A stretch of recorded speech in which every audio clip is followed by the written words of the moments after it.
Ayan. Ito na yung palaka natin na kinataan. Ayan. Dilaw-dilaw siya kasi. Ito, magluluto tayo gayam dahil nasa probinsya tayo at tag-ulan. Ito ang lulutuin natin gayam. Palaka.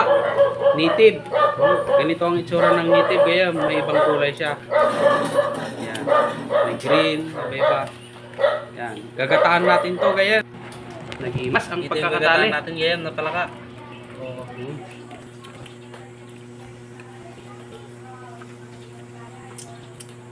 Maglagay tayo ng mantika. Sabay-sabayin na natin yung luya, sibuyas, saka bawang.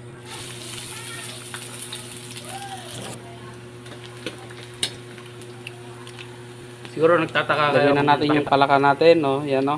Ganyan kasi di sa amin. Pag ilamas pala natin yan sa asin. Kasi mga bagong labas yung lupa.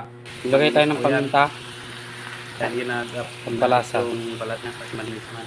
Ilagay din tayo ng konting bagoong. Ilagay tayo ng konting turmeric. Ilagay na natin yung gata. Sarap, Graham.